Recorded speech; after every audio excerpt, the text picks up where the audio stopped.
Bismillahirrahmanirrahim. Assalamualaikum warahmatullahi wabarakatuh. Alhamdulillahi wassalatu wassalam ala rasulillah sallallahu alaihi wa ala alihi washabihi ajma'in, amma ba'du. Kepada anak-anakku semuanya, kelas 11 MA Ibnu Abbas As-Salafi yang kami banggakan dan yang kami cintai karena Allah Subhanahu wa taala. Alhamdulillah, semoga Allah Subhanahu wa taala senantiasa memberikan kepada kita semuanya keberkahan dalam segala sisi kehidupan kita, dan semoga Allah Subhanahu wa taala senantiasa memberikan penjagaan kepada kita semuanya, penjagaan waktu kita, penjagaan umur kita, penjagaan keluarga kita, penjagaan agama kita yang terpenting, dan apa yang Allah Subhanahu wa taala berikan kepada kita semuanya, hendaknya kita senantiasa pandai-pandai bersyukur kepada Allah Subhanahu wa taala. Anak-anakku semuanya, kelas 11 yang kami banggakan, alhamdulillah kita bersua kembali di pertemuan kelima kita berkaitan dengan mata pelajaran kita di bidang biologi. Masih melanjutkan di bab 2 berkaitan dengan struktur dan fungsi jaringan pada hewan, ya. Pada pertemuan yang keempat telah kita pelajari bersama struktur dan fungsi pada tumbuhan. Maka di pertemuan yang selanjutnya ini, di pertemuan yang kelima, kita akan mempelajari pada fungsi struktur jaringan pada hewan. Yang pertama adalah jaringan epitel, ya. Jaringan epitel. Di antara fungsi jaringan ini adalah untuk melindungi jaringan di bawahnya. Kemudian sebagai transportasi zat-zat yang dibutuhkan untuk absorpsi, sekresi atau pengeluaran, ekresi, ya, dan membantu pada proses respirasi. Ini berkaitan dengan jaringan epitel. Kalau pada jaringan tumbuhan kemarin, pembahasan pertama adalah jaringan meristem. Maka pada hewan adalah jaringan epitel. Nah, jaringan epitel ini terbagi menjadi beberapa kategori atau jenis. Di antaranya yang pertama jaringan epitel pipih, ya, epitel pipih. Jaringan ini, ya, juga terbagi menjadi beberapa lapisan lagi atau jenis lagi berdasarkan pelapisannya. Yang pertama epitel pipis selapis, ya, hanya selapis. Ini berada di alveolus paru-paru. Kemudian ada di kapsul Bowman, ya, ada di ginjal, ya.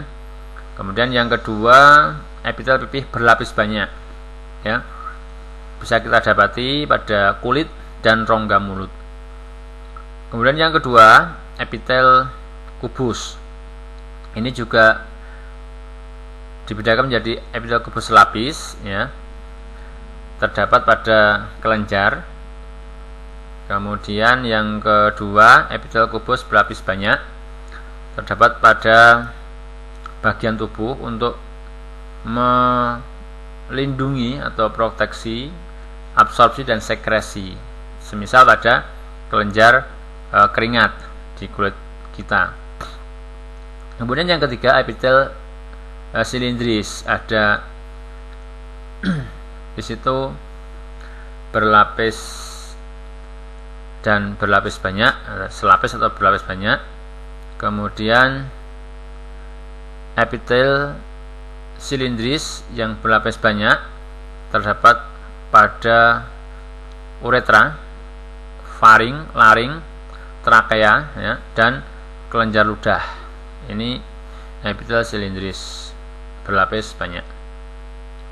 Kemudian yang keempat, jaringan epitel transisional, yaitu peralihan antara epitel pipih berlapis banyak dengan epitel silindris berlapis banyak, ya, terdapat pada bagian yang mengalami tekanan dari dalam. Contohnya sistem urinaria, ya, urin atau sistem air kencing, ya. Kemudian jaringan pada hewan vertebrata berikutnya adalah jaringan epitel kelenjar, ya, baik kelenjar eksokrin maupun kelenjar endokrin, ya.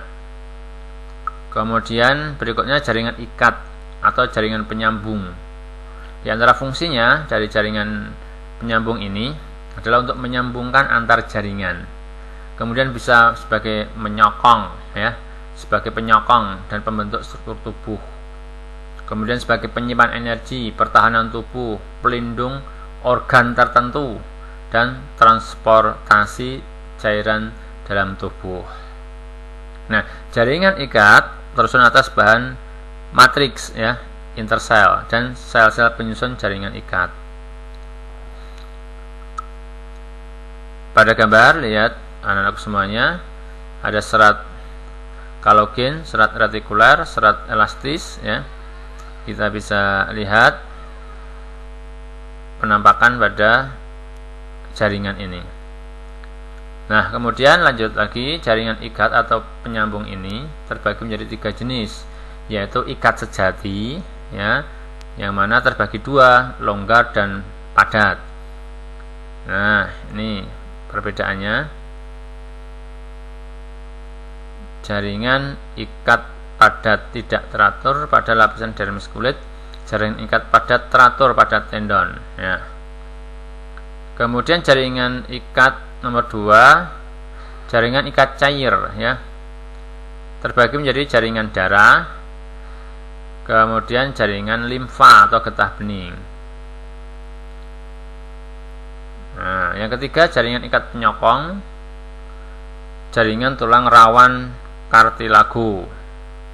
Ada 3 jenis, ya, tulang rawan.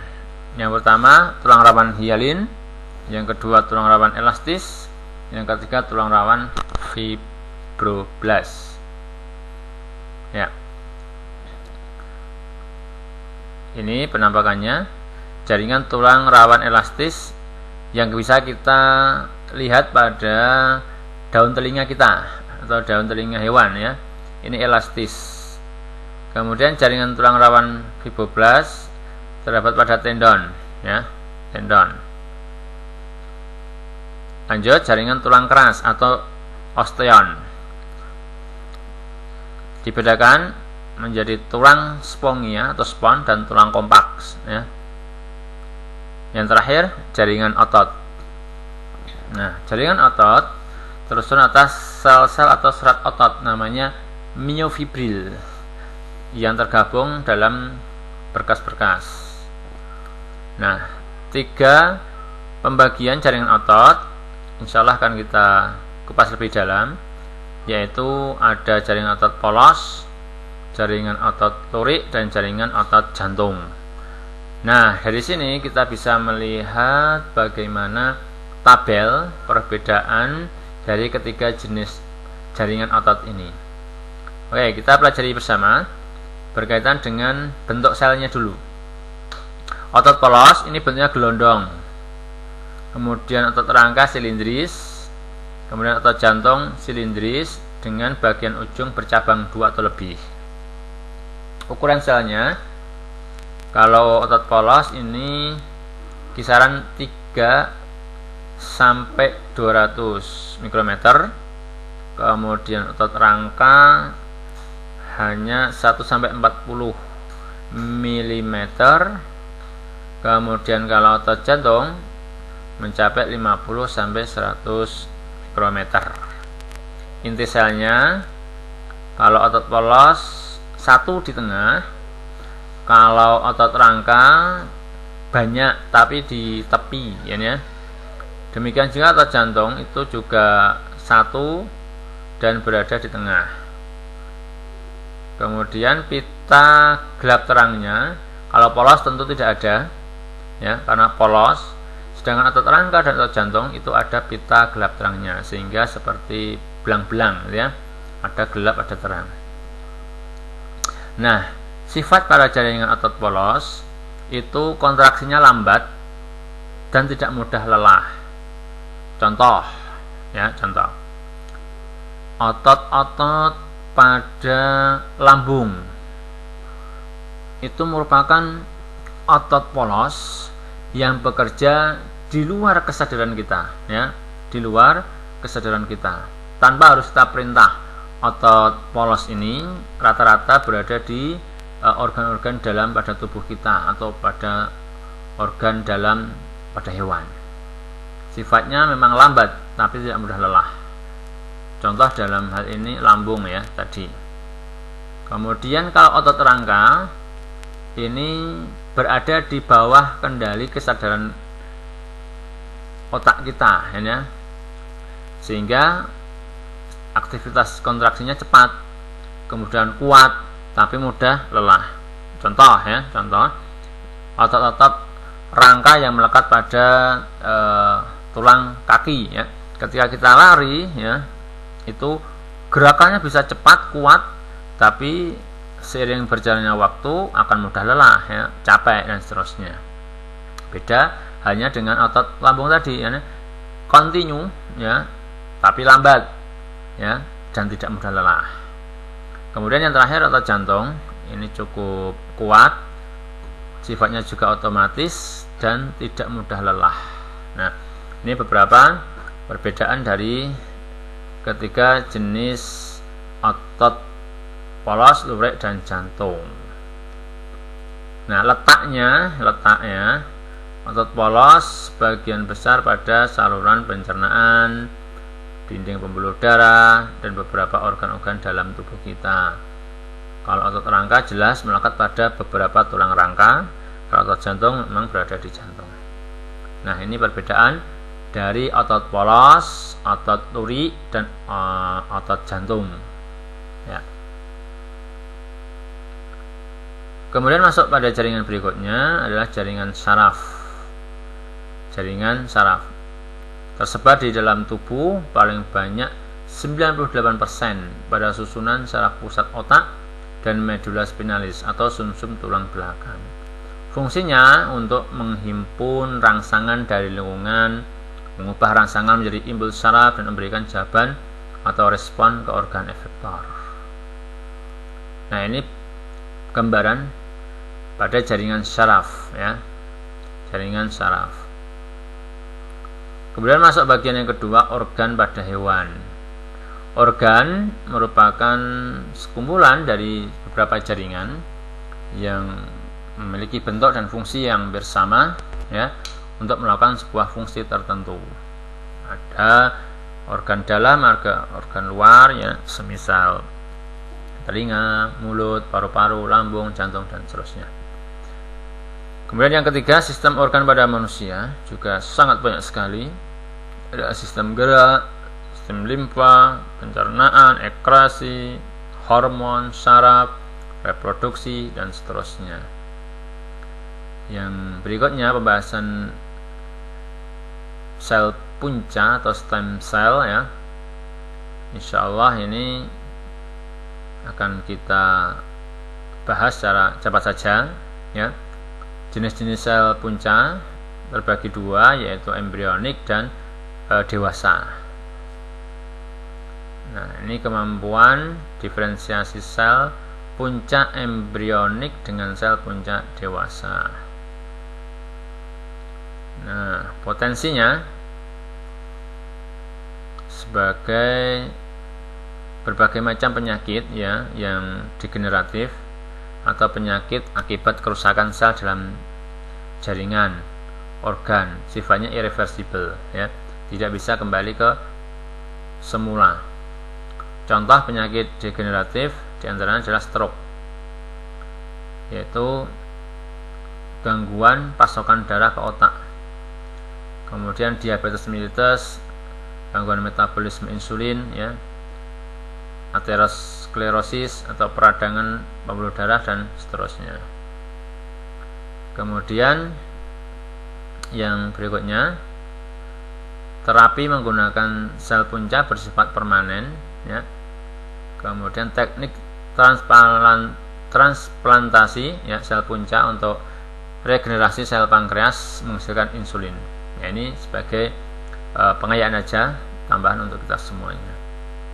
Kemudian ada juga tambahan berikutnya, tumor dan kanker, yang sering mungkin kita dengar, penyakit tumor dan kanker ya. Sebenarnya tumor itu merupakan benjolan atau pembengkakan akibat pertumbuhan sel-sel yang abnormal yang tumbuh secara tidak terkontrol.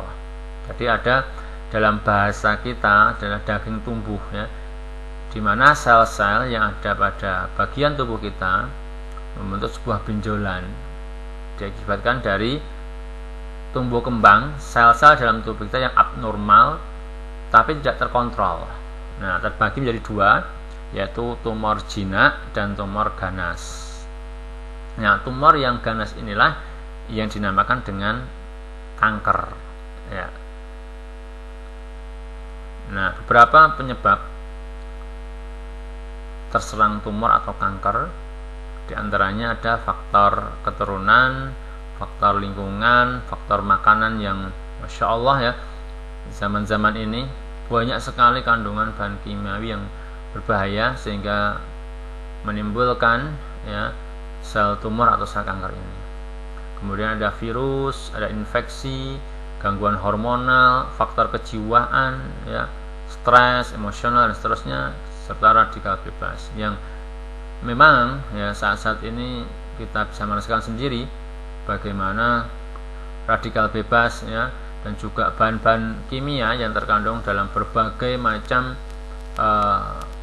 keseharian konsumsi kita ya, baik pada makanan, baik pada alat-alat kecantikan, bahan kecantikan ya, kosmetika dan seterusnya.